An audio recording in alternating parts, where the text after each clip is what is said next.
toy izao indray avana ny teny zaraina zay omenantsika anio mizara fitiavana satria nandray fitiavana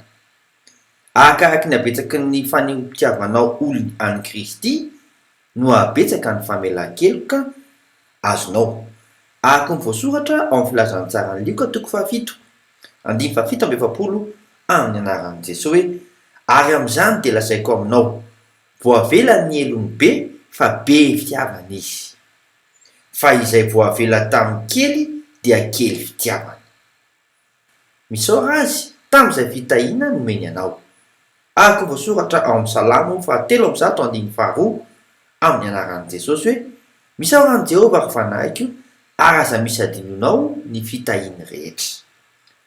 manome zary sy manompo amin'ny fitiavana vavaka isika ray eo anompo amin'ny fitiavanao ho mariky ny fahankazotrahako anao